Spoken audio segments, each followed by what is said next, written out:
People tend to categorize and label each other in an effort to make sense of the world around them.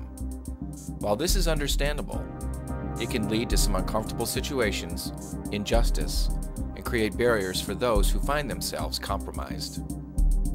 Identifying and providing quality attention for special populations and those who serve people with special needs are one of the more challenging aspects of delivering exceptional customer service at any public library. Despite our best intentions, sometimes we underperform. Even though we try to treat our customers and coworkers in a sensitive manner, from time to time we can't help but wonder whether or not we offended someone, or whether or not we truly delivered on our promise of providing excellent library customer service.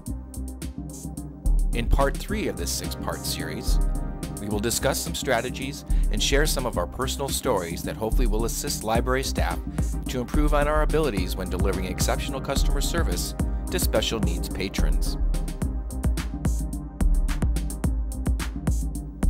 For the purpose of this program, special populations will refer to people of all ages who may be underserved because of barriers while using library services or interacting with library staff.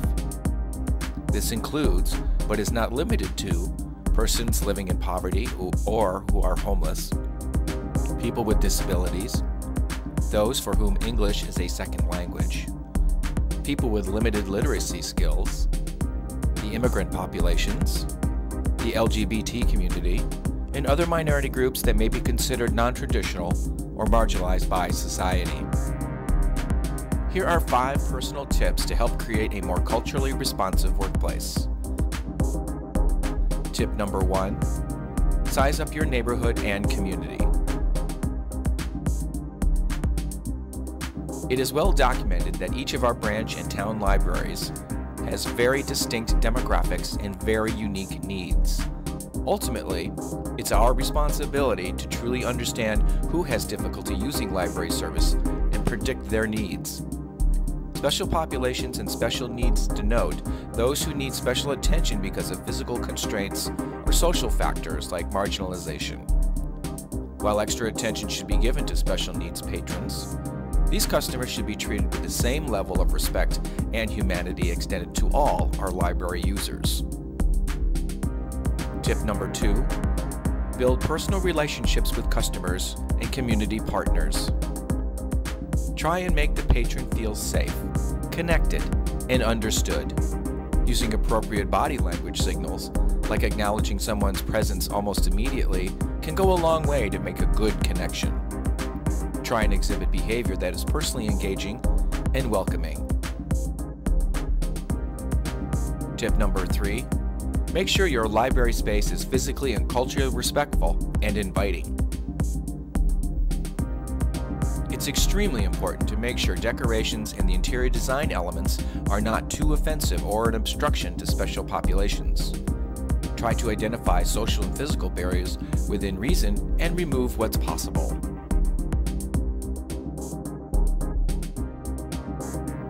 Tip number 4, library staff should manage realistic expectations.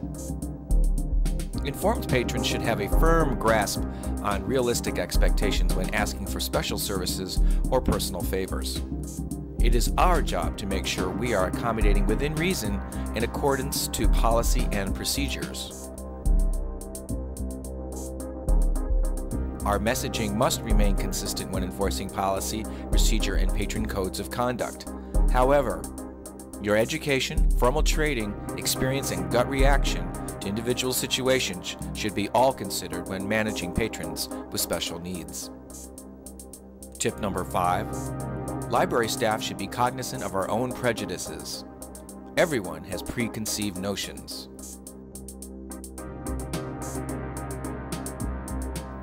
There are no first impressions.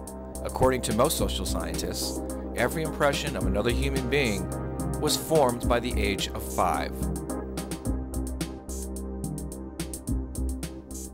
In conclusion, the next time you find yourself questioning your abilities when it comes to serving special populations, you can rely on these tips to build your cultural competence abilities.